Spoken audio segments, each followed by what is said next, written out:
What's going on, guys? Back with another Pistons film breakdown after their loss to the Cleveland Cavaliers. Before we get started, I do want to say please hit that subscribe button down below. I really would appreciate it.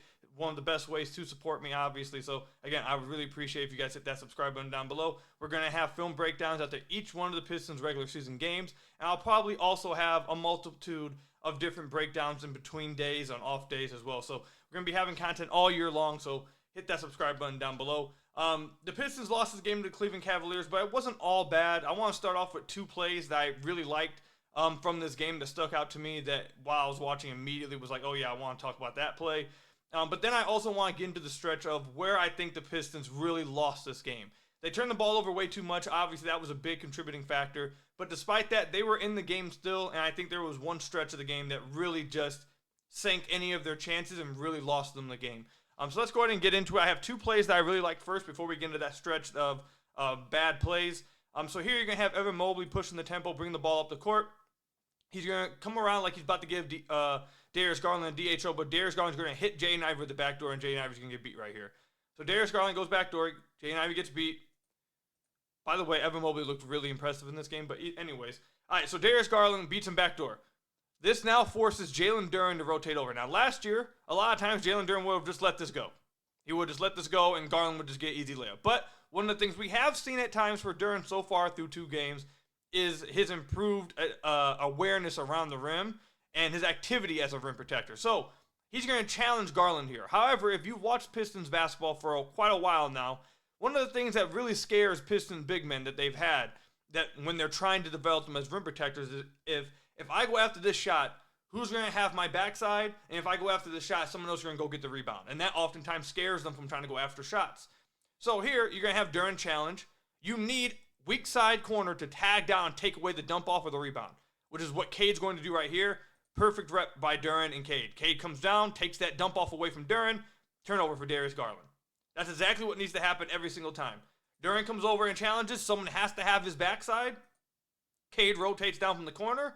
And he's going to take this away into turnover for Darius Garland. Now, I will say, before we move on to the next play, what needs to happen as well, if Darius Garland did wrap this around to the opposite corner and make that skip pass, would have been a difficult pass, but if he did make that pass, the Pistons were not in good position to defend it because Jaden Ivey and Tobias Harris kind of get caught ball watching inside the paint. What needs to happen here, which is how I would defend this, Cade rotates down, takes away the dump off like he did.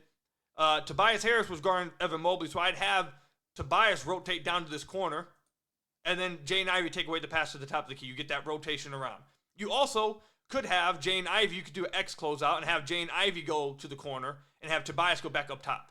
Either one would have been fine, but if he would have made this skip corner pass, the Pistons probably would have been finished. They probably would have got open three for Dean Wade, who really hurt the Pistons here in this game. But by Duren and Cade, really great rep and a good defensive rim protection rep by Jalen Duren, and this is exactly what you want to have happen behind him here. So good rep here. The next play I want to talk about, I really like this play offensively by the Detroit Pistons. So this is an action the Pistons run a lot. They run this action a ton. So you're going to see Tim Hardaway Jr. come down, set a pin down for Jalen Duren, then he's going to clear out to the corner. Keep the floor completely spaced. You got THJ in the corner, and you got Tobias in the corner. Cade's going to hit Jalen Duren at the high post here.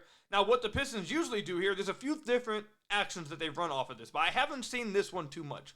What they like to run here is Cade usually would then clear out, he'll cut through, and then THJ will come up to this wing, and Cade will clear out to that corner. Or if it's Cade right here, whether it's Jaden Ivey or Cade, that's what they do. They usually cut off, clear out to the corner, that corner comes up to the wing, and then they run a pick and roll with the guy at top. Or sometimes Jaden Ivey, he'll come down, set a back screen, a flare screen for Cade. Cade will come off of that. Jalen Duren will see if that's open. He'll hit Cade for a three right here if that's open. If not, he'll run a DHO with Jaden Ivey coming around off that back screen. Instead, what the Pistons do here, and they've already ran it a few times in this game, where Cade cuts off of this. Cade, instead of cutting off of this, is going to come around and set a screen for Jaden Ivey. Donovan Mitchell's not expecting it. Dean Wade's not expecting it. They're expecting Cade to just cut through and move out the way. Instead, he's going to set an off-ball screen for Jaden Ivey, gets Jaden Ivey a wide-open layup at the rim. Rub screen. Donovan Mitchell kind of tries to sell it. Not really. Jaden Ivey gets the ball. Look at all this space right here. He's going to get and one layup at the rim. Good finish. Good play. Good variation off of this little action the Pistons like to run. Again, Cade's going to set this back screen. Jaden Ivey now has the whole space to work with. He could have kicked out for Tobias for a 3 as well, but Jane Ivey, once he gets there, is a good finish.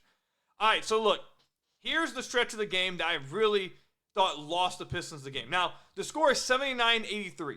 The Pistons have already turned the ball over a ton throughout this game. Cade had 6 turnovers in the first half. However, Cade played an exceptional game scoring-wise. He had 30 points at this time, okay?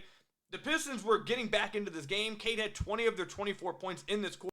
Hey guys, post-edit coup. I'm going to say this throughout the video. He didn't have 20 points scored himself. He was responsible for 20 points of the Pistons 24 in the third quarter. So not scored 20 himself, but was responsible for 20 of the 24 points. He was trying to will them back into this game, and he was doing that. However, if you talk to coaches, if you talk to, if you watch the JJ Redick podcast before he became the head coach of the Lakers, you just talk to coaches and you listen to people talk about closing quarters is one of the most important parts of NBA games. You need to play well throughout the game, obviously, but you need to close quarters well. At the end of quarters and at the end of halves is when you really can lose games. And this stretch to end the third quarter, I thought completely lost the Detroit Pistons the game. Again, turnovers were a big part. Turnovers hurt them. But despite the turnovers, it was a 4-point game with the ball. 2 minutes left in the third quarter. And from this stretch to the end of fourth quarter, or to start the fourth quarter, completely lost them this game. So you're going to see Cade Cunningham bring the ball up the court. They're trying to play fast. They're trying to play up-tempo. He's going to throw it to Isaiah Stewart coming down the middle after he attracts Evan Mobley. Isaiah Stewart runs straight into a defender. Offensive foul, charge, turnover. Another turnover here at 2-minute mark.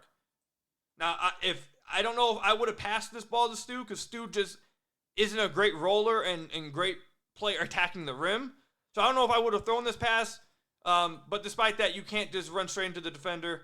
This has not been a very good start to the offensive season for Stu. But that's play number 1. So that's turnover number 1. Come back down, still 79-83. Ron Holland, look, he's a rookie, and he's going to be good in the future. But he's not ready to have NBA minutes right now. This stretch that he had the end of third quarter really sunk the Pistons. What you'll see from Ron Holland a lot with the Pistons is he grabs a lot of defensive rebounds, which is good. But he tries to take defensive rebounds himself in transition, and it has not been good results at all so far. So this is another example. He gets the rebound. He's pushing in transition. Doesn't really have numbers. They don't really have anything going. Paul Reed's on the ground. You need to just reset this. This is another reason why I've been arguing that Pistons don't need to just be playing fast just to play fast. You need to play with tempo.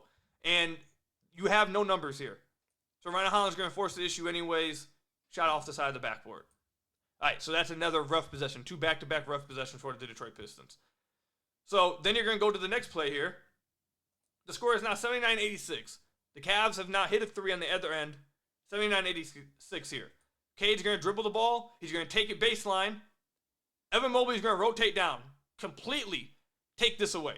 They're forcing Cade baseline on purpose to try to force him into Evan Mobley. You got Paul Reed rotating in, trying to find an open space here. But Karis LeVert is taking that away. Why is that the case? Because they don't care about this player in the corner. They don't care about Ron Holland over here in the corner. He's going to take away Malik Beasley. They're going to take away Simone Fontecchio. The only outlet pass Cade's going to have here at the game of rim touch is going to be, or a paint touch, is going to be Ron Holland in the corner here. And the Cavs and not many NBA teams are going to be worried about Ron Holland catching this ball in the corner. He gets a turnover, stepping out of bounds because he doesn't trust his jump shot. Another turnover for the Pistons. So now this is now 3 straight possessions at the end of this third quarter. It was a 4-point game with 2 minutes left. This is now 3 straight possessions.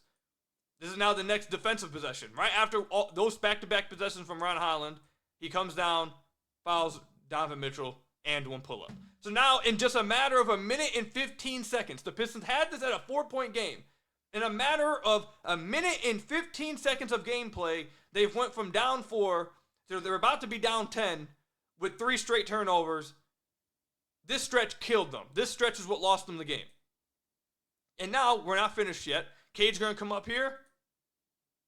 He's going to run this pick and roll with Simone Fontecchio. They trap him off the pick and roll. Cade has 20 in this quarter. I believe he had 20 in this quarter.